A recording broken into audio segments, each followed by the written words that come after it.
नमस्कार दोस्तों, जय श्री कृष्णा। दोस्तों, इस वीडियो में आपका स्वागत है। आज हम इस वीडियो में देखेंगे कि पैसा हमारे यहाँ क्यों नहीं टिकता है। हम जो भी कमाते हैं कहाँ जाता है, पता ही नहीं चलता है। तो आइए वीडियो शुरू करते हैं। दोस्तों, आप मेरे चैनल को सब्सक्राइब एवं वीडियो को लाइक अवश्य करें। दोस्तों, कभी आपने ये सोचा है कि पैसे तो आते हैं लेकिन जाते कहाँ हैं, पता ही नहीं चलता। क्या आपके साथ भी ऐसा होता है कि महीने की 10 तारीख आते आते जेब खाली हो जाती है? खर्चा भी जरूरी है, लेकिन क्या हम कुछ गलतियां कर रहे हैं जो पैसा हमारे पास टिक ही नहीं पाता? आज हम जानेंगे कि 5 वजहें जिनकी वजह से आपका पैसा आपके पास नहीं टिक रहा और कैसे आप इसे बदल सकते हो। इस कहानी के माध्यम से समझते हैं। तो दोस्तों, राहुल एक 32 साल का पढ़ा लिखा युवक था। उसने अच्छे कॉलेज से पढ़ाई की थी, उसके पास डिग्रियां थीं और वह अपने जीवन में कुछ बड़ा करना चाहता था। वह मेहनती भी था, हर सुबह समय पर उठता, ईमानदारी से काम करता और कभी किसी का नुकसान नहीं करता। फिर भी उसकी किस्मत जैसे उससे रूठी हुई थी। जब उसने एक छोटा सा बिजनेस शुरू किया तो शुरुआत में थोड़ी उम्मीद जगी, लेकिन कुछ ही महीनों में घाटे में चला गया। कभी क्लाइंट्स नहीं मिले तो कभी खर्चा ज्यादा हो गया। उसने सोचा कि शायद नौकरी करना बेहतर रहेगा, लेकिन वहां भी हालात कुछ अलग नहीं थे। जितनी भी नौकरियां उसने की, सभी में सैलरी इतनी कम थी कि घर का किराया, खाना, बिजली पानी के बिल भरने के बाद कुछ भी नहीं बचता था। कई बार वह थोड़े बहुत पैसे कमाता भी था, लेकिन वे पैसे जैसे उसकी जेब में टिकते ही नहीं थे। कोई जरूरी खर्च निकल आता, कभी किसी दोस्त की मदद करनी पड़ती, तो कभी कोई पारिवारिक जिम्मेदारी सिर पर आ जाती। ऐसा लगता था मानो पैसा उससे भागता हो। राहुल अक्सर अकेले में बैठकर यही सोचता था, आखिर मेरे पास पैसा क्यों नहीं आता? उसने कभी चोरी नहीं की, कभी गलत रास्ता नहीं अपनाया, फिर भी उसकी मेहनत का फल उसे क्यों नहीं मिल रहा? जीवन एक पहेली बन चुका था और हर दिन उसके लिए एक नया संघर्ष लेकर आता था। राहुल हर दिन अकेले में बैठकर यही सोचता रहता, आखिर मेरे साथ ही ऐसा क्यों हो रहा है? वह खुद से सवाल करता, क्या मेरी किस्मत ही खराब है या फिर क्या पैसा कमाना मेरे नसीब में लिखा ही नहीं?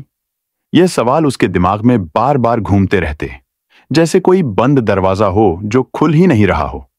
समस्या की जड़ को समझने के लिए उसने कई किताबें पढ़ी। धन, भाग्य, सफलता और आत्मविकास पर उसने मोटिवेशनल वीडियो देखे, सेमिनार अटेंड किए और कई जानकार लोगों से सलाह ली, लेकिन हर बार वह वहीं लौट आता जहां से चला था। खाली जेब और भारी मन के साथ हर कोशिश, हर उम्मीद, हर रास्ता जैसे अधूरा रह जाता। वो थकने लगा था, पर हार नहीं मान रहा था। और फिर एक दिन ऐसा हुआ जो उसने कभी सोचा भी नहीं था। किस्मत ने जैसे उसके जीवन की दिशा बदलने का इशारा किया। एक सुनसान दोपहर को जब राहुल एक पुराने मंदिर के पास से गुजर रहा था, तो उसे एक साधारण से दिखने वाले बाबा मिले। आंखों में गहराई, चेहरे पर शांति और मुस्कान में कोई रहस्य छुपा हुआ था। राहुल को उस बाबा में कुछ ऐसा अनुभव हुआ जो अब तक कहीं नहीं मिला था, और यहीं से उसकी सोच की दिशा पूरी तरह बदलने वाली थी। राहुल की जिंदगी जैसे एक अंधेरी सुरंग में फंस चुकी थी। हर तरफ से कोशिशें नाकाम हो चुकी थीं और अब उसे किसी ऐसे मार्गदर्शक की जरूरत थी जो उसे सच्चाई का आईना दिखा सके, चाहे वह कितनी भी कड़वी क्यों ना हो। इसी दौरान उसके एक पुराने दोस्त ने उसे एक दिन बड़े ही विश्वास से कहा, दूर एक गांव में बाबा अनिरुद्धानंद जी रहते हैं। वह कोई आम साधु नहीं है। लोग कहते हैं कि वह जीवन की सबसे जटिल समस्याओं को भी बड़ी सादगी से समझा देते हैं। अगर कोई तुम्हें यह बता सकता है कि तुम्हारे पास पैसा क्यों नहीं आता, तो वह बाबा ही हैं। राहुल के दिल में एक उम्मीद की किरण जागी। उसे किसी ऐसे इंसान की तलाश थी जो ना तो मीठी बातें करे, ना ही दिखावे की सांत्वना दे। उसे चाहिए था कोई ऐसा जो उसकी आंखों में आंखें डालकर सच्चाई बोले, भले ही वह सुनने में तकलीफदेह हो। और शायद बाबा वही इंसान थे। अगली ही सुबह बिना किसी देर के राहुल एक छोटे से बैग में जरूरी सामान लेकर गांव की ओर रवाना हो गया। रास्ता लंबा था, धूल भरी सड़कें, हरियाली से ढकी पगडंडियां और धीरे धीरे शहर का शोर पीछे छूटता जा रहा था। वह जैसे जैसे गांव के करीब पहुंचता गया, उसका मन शांत होता चला गया। जब वह वहां पहुंचा तो सूरज सिर पर चढ़ा हुआ था। गर्मी हल्की थी, लेकिन वातावरण में एक अजीब सी शांति थी, आश्रम किसी पुराने युग की तरह लगता था।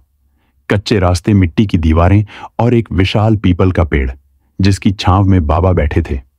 बाबा अनिरुद्धानंद जी सफेद वस्त्रों में लिपटे, अत्यंत शांत चेहरे और गहरी आंखों वाले वृद्ध पुरुष थे।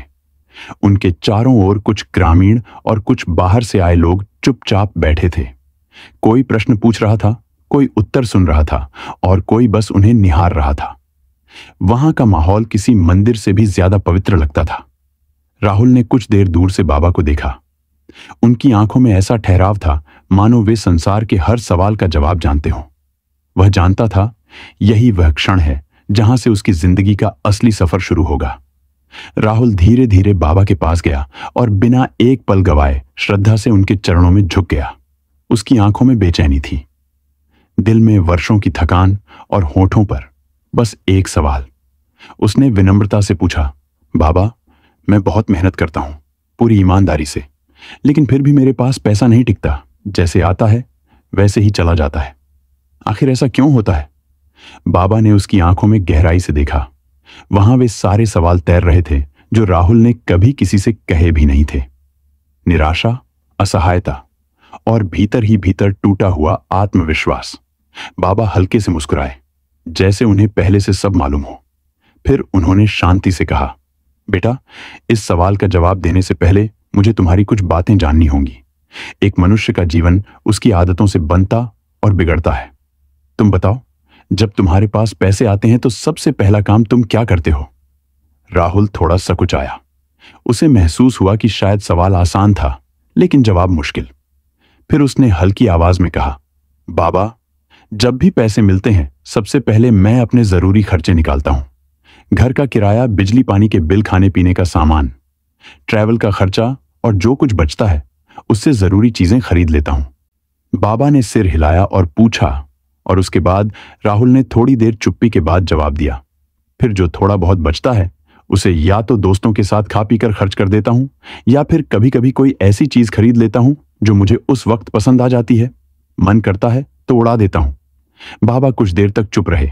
हवा में हल्की सरसराहट थी और पीपल के पत्ते मंद गति से हिल रहे थे। राहुल को लग रहा था जैसे बाबा उसके हर शब्द को भीतर तक महसूस कर रहे हैं। फिर बाबा बोले, समस्या तेरे भाग्य में नहीं है बेटा, तेरी आदतों में है। बाबा ने ध्यान से राहुल की बातें सुनी और फिर धीरे से सिर हिलाया। उनके चेहरे पर वह गंभीरता थी जो किसी अनुभवी गुरु के भीतर छिपे वर्षों के ज्ञान की गवाही देती है। उन्होंने एक शांत स्वर में पूछा, अच्छा, जब तुम पैसे खर्च करते हो तो उस वक्त तुम्हारी सोच कैसी होती है? राहुल थोड़ा उलझ गया। उसके चेहरे पर संदेह की लकीरें खींच गईं। वह बोला, मतलब बाबा? बाबा के होठों पर एक गहरी मुस्कान उभरी। वह मुस्कुराए, लेकिन उस मुस्कान में एक सवाल छुपा हुआ था जो केवल समझदारों के लिए होता है। उन्होंने कहा, मतलब ये बेटा कि जब तुम पैसे खर्च करते हो तो क्या तुम्हारे मन में यह विचार आता है कि यह पैसे वापस भी आएंगे या नहीं? क्या तुम्हें लगता है कि पैसा अनंत है या बस जितना है वह अभी उड़ा दो? राहुल अब बिल्कुल चुप था। उसका सिर थोड़ा झुक गया। उसे समझ नहीं आ रहा था कि इस सवाल का जवाब क्या दे। यह बात उसने कभी खुद से पूछी ही नहीं थी। बाबा ने उसकी चुप्पी को देखा और अपनी बात आगे बढ़ाई। उन्होंने पास रखा। एक पीतल का छोटा कटोरा उठाया, उसमें कुएं से पानी भरवाया और राहुल की ओर बढ़ाते हुए बोले, इसे पकड़ो और वैसे ही बैठो जैसे अभी बैठे हो। राहुल ने कटोरा ले लिया। उसमें पानी ऊपर तक भरा हुआ था और वह सावधानी से उसे दोनों हाथों से थामे बैठ गया। कुछ मिनट बाद बाबा ने गहरी आवाज में कहा, अब इसे जोर से पकड़ो। पूरी ताकत से राहुल ने तुरंत अपनी पकड़ मजबूत कर ली। उसकी हथेलियां कांपने लगीं, लेकिन वह कटोरे को कसकर थामे रहा। बाबा ने अगला निर्देश दिया, अब इसे पलट दो। राहुल ने जैसे ही कटोरे को पलटा, पानी एक तेज धार में नीचे गिर गया और जमीन पर बिखर गया। कुछ बूंदें उसके पैरों पर गिरी, कुछ मिट्टी में समा गई। बाबा यह दृश्य देख मुस्कुराए। फिर उन्होंने कहा, यही तो तुम्हारी सबसे बड़ी समस्या है बेटा। तुम पैसे को पकड़कर रखने की कोशिश करते हो, डर के साथ, मजबूरी के साथ और बिना दिशा के। जैसे तुमने इस पानी को पकड़ा वैसे ही तुम पैसे को पकड़ते हो। लेकिन क्या हुआ, जैसे ही तुमने जरा सी हरकत की सब कुछ बह गया। पैसा भी पानी की तरह है, अगर तुम उसे बहने की सही दिशा नहीं दोगे, उसे समझदारी से नहीं चलाओगे, तो वह या तो बह जाएगा या बर्बाद हो जाएगा। लेकिन अगर तुम उसे सहेज कर सोच समझकर सही जगह लगाओ, तो वह धीरे धीरे जमा भी होगा और बढ़ेगा भी और पछतावा भी। उसे पहली बार अपने भीतर झांक कर महसूस हुआ, गलती मेहनत में नहीं थी, नसीब में नहीं थी, बल्कि पैसे को समझने और संभालने के तरीके में थी। बाबा ने अब अपनी आवाज में थोड़ा दृढ़ता लाते हुए कहा, देखो बेटा, पैसा सिर्फ मेहनत करने से नहीं आता। हाँ, मेहनत जरूरी है, लेकिन उतनी ही जरूरी समझदारी और प्रबंधन भी है। तुम सोचते हो कि तुम दिन रात मेहनत करते हो, इसलिए पैसा तुम्हारे पास आना ही चाहिए। लेकिन यह अधूरी सच्चाई है। अगर तुम कमाई के साथ साथ उसे संभालना नहीं जानते, तो पैसा तुम्हारे पास टिकेगा नहीं। वह ऐसे ही उड़ जाएगा जैसे ठंडी हवा में दीपक की लौ कांपते हुए बुझ जाती है। और याद रखो, अगर तुम्हारे मन में पैसे को लेकर डर है, अगर तुम्हें हर वक्त यही चिंता रहती है कि पता नहीं खर्चे पूरे होंगे या नहीं, कहीं पैसे खत्म ना हो जाए, तो यह डर पैसा खुद महसूस करता है और फिर वह तुम्हारे पास आने से कतराता है। पैसे को लेकर तुम्हारा दृष्टिकोण बहुत मायने रखता है। अगर तुम उसे बढ़ाने के बजाय केवल बचाने में लगे रहोगे, तो वह कभी आगे नहीं बढ़ेगा। जैसे तालाब का पानी अगर बहने ना दिया जाए, तो वह सड़ने लगता है। वैसे ही पैसे को भी सही दिशा में चलाना जरूरी है, नहीं तो वह रुक कर बोझ बन जाता है। राहुल पूरी तन्मयता से बाबा की बात सुन रहा था। उसके मन के सारे भ्रम जैसे धीरे धीरे धुंधले हो रहे थे। बाबा ने अब 3 उंगलियां उठाई और बोले, अब मैं तुम्हें 3 सबसे बड़े कारण बताता हूं, जिनकी वजह से अधिकतर लोगों के पास पैसा टिकता नहीं या आता ही नहीं। तुम इन बातों को समझ लो तो जीवन भर के लिए लाभ होगा। पहला, पैसे को सही तरीके से मैनेज नहीं करना। बाबा ने एक लंबी सांस ली और कहा, बेटा, अगर कोई किसान खेत में बीज बोता है और हर रोज जाकर उसे खोद कर देखता है कि बीज अंकुरित हुआ या नहीं, तो क्या वह बीज कभी पेड़ बनेगा? राहुल ने सिर हिलाकर कहा, नहीं बाबा, कभी नहीं। बाबा मुस्कुराए। बस यही बात पैसे पर भी लागू होती है। अगर तुम पैसा कमाते ही उसे तुरंत खर्च कर देते हो, कभी दोस्तों के साथ, कभी मोबाइल पर, कभी कपड़ों पर, तो वह बीज कभी अंकुर नहीं देगा। वो तुम्हारे लिए काम नहीं करेगा। तुम्हें सीखना होगा कि पैसा केवल कमाने के लिए नहीं है, उसे बचाना भी है, और उससे भी ज्यादा जरूरी है। उसे सही जगह लगाना कमाना एक कला है, लेकिन उसे संभालना विज्ञान है। और जब यह दोनों मिलते हैं, तभी धन टिकता है और बढ़ता है। राहुल को लग रहा था जैसे कोई उसकी जिंदगी का आईना उसके सामने रख रहा हो। हर शब्द उसके दिल में उतर रहा था। दूसरा पैसा एक मानसिकता है बाबा। अब थोड़ा झुक कर बोले, बेटा, पैसा केवल जेब में नहीं होता, वह सबसे पहले हमारे दिमाग में होता है। अगर कोई व्यक्ति हर समय यही सोचता रहे कि मैं गरीब हूं, मेरे नसीब में कुछ अच्छा नहीं, मेरे पास कभी पैसा नहीं टिकता, तो यकीन मानो, पूरी सृष्टि उसकी उस सोच को सच करने लगती है। वो जैसा सोचता है वैसे ही हालात उसके सामने आते हैं और वह बिना जाने समझे उसी गरीब सोच के चक्रव्यूह में उलझा रहता है। राहुल की आंखें अब गीली हो रही थीं। उसे अब समझ आने लगा था कि वह भी कितनी बार खुद को किस्मत का मारा मान चुका था। बाबा ने मुस्कुराकर कहा, इसके उलट जो इंसान खुद को अमीर मानता है, चाहे उसके पास आज एक भी ना हो, वो अपने अंदर ऐसी ऊर्जा पैदा करता है जो मौके को खींच कर उसके पास लाती है। वो हर चीज को एक अवसर की तरह देखता है और खुद को लायक मानता है कि वह बड़ा कर सकता है, बना सकता है। याद रखो बेटा, सोच बदलेगी तो हालात खुद ब खुद बदलने लगेंगे। पहले अपने दिमाग की गरीबी को हटाओ, फिर जेब की गरीबी अपने आप चली जाएगी। तीसरा पैसा उन लोगों के पास जाता है जो उसे बढ़ाना जानते हैं। अब बाबा की आंखों में एक गंभीर चमक थी। उन्होंने राहुल से सीधा सवाल किया, अगर तुम्हें कोई 10,000 रुपये दे और कहे कि इसे 1 साल में 0 रुपये बना दो, तो क्या तुम बना पाओगे? राहुल चुप था। उसकी चुप्पी ही उसका जवाब थी। बाबा बोले, यही तो असली समस्या है। तुम पैसा कमाना जानते हो, लेकिन उसे बढ़ाना नहीं जानते। जैसे कोई किसान बीज बोता है और उसकी देखभाल करता है, सिंचाई करता है, धूप बरसात में उसकी रखवाली करता है, तब जाकर वह बीज पेड़ बनता है और फल देता है। वैसे ही पैसा भी ध्यान मांगता है, समझदारी मांगता है। जो इंसान पैसे को बढ़ाना सीख लेता है, चाहे थोड़े पैसों से ही शुरुआत क्यों ना करें, वह कभी गरीब नहीं रह सकता। पैसा सिर्फ कमाने की चीज नहीं है, यह एक जिम्मेदारी है। अगर तुम इस जिम्मेदारी को निभाना सीख गए, तो पैसा खुद तुम्हारे पास टिकेगा और बढ़ेगा भी। पैसा उस इंसान को पसंद आता है जो उसे इज्जत देता है, उसका सही इस्तेमाल करता है और उसे बढ़ाने का हुनर रखता है।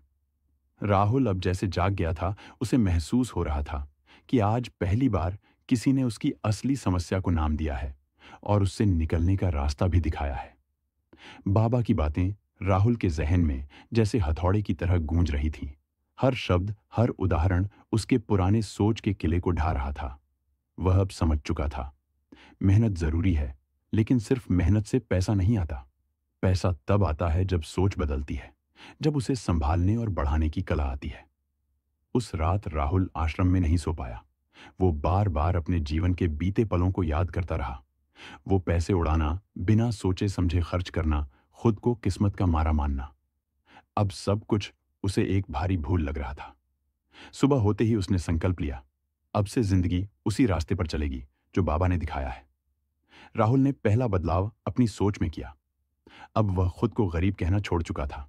वह हर दिन आईने में खुद से कहता, मैं अमीर बनने के लायक हूं, पैसा मेरी ओर आ रहा है, मैं इसे समझदारी से बढ़ाऊंगा। यह शब्द उसके आत्मविश्वास को धीरे धीरे मजबूत करने लगे। फिर उसने अपने पैसों का हिसाब रखना शुरू किया। अब हर महीने की शुरुआत में वह अपने खर्चों की लिस्ट बनाता, जरूरी और गैर जरूरी चीजों को अलग करता। हर आय का कुछ हिस्सा वह सेविंग और इन्वेस्टमेंट के लिए रखता और शेष को सख्त अनुशासन से खर्च करता। उसने छोटी छोटी इन्वेस्टमेंट करना शुरू किया, कभी पोस्ट ऑफिस में, कभी छोटी एसआईपीस में। अब उसे हर खर्च से पहले सोचना पड़ता, क्या यह जरूरी है या मैं इस पैसे को कहीं बढ़ा सकता हूं। कुछ ही महीनों में उसका पूरा जीवन बदलने लगा। जहां पहले महीने के अंत में जेब खाली हो जाती थी, अब वहां थोड़ी बचत रहती थी। जहां पहले दोस्तों के साथ पैसा उड़ा दिया जाता था, अब वही पैसा भविष्य की नींव बन रहा था। जहां पहले राहुल खुद को एक हारा हुआ इंसान समझता था, अब वही इंसान खुद को एक समझदार इंसान कहने लगा था। एक दिन राहुल छत पर बैठा था। शाम की हवा चेहरे से टकरा रही थी। हाथ में चाय का कप था और मन में सुकून। उसने खुद से मुस्कुराकर कहा, पैसा मेरे पास नहीं आता था क्योंकि मैं उसे आने का रास्ता ही नहीं दिखा रहा था। अब मैंने रास्ता भी दिखाया है और उसे संभालना भी सीख लिया है। तो दोस्तों, पैसा कमाना एक कला है, लेकिन उसे संभालना एक समझदारी। अगर आप इन गलतियों को सुधार लोगे तो यकीन मानो, पैसा भी आपकी कद्र करेगा। वीडियो अच्छा लगा हो तो लाइक, सब्सक्राइब करें और कमेंट में बताएं कि आपके यहां सबसे ज्यादा पैसा किस पर उड़ता है, अमेज़न, ज़ोमैटो या वो दोस्त जिसकी शादी हर हफ्ते होती है। और हां, अगली बार जब जेब खाली हो तो खुद से एक सवाल पूछना, क्या मैं पैसा कमा रहा हूं या बस बहा रहा हूं। तो दोस्तों, अब मिलते हैं अगले वीडियो में। तब तक अपना ख्याल रखें। धन्यवाद।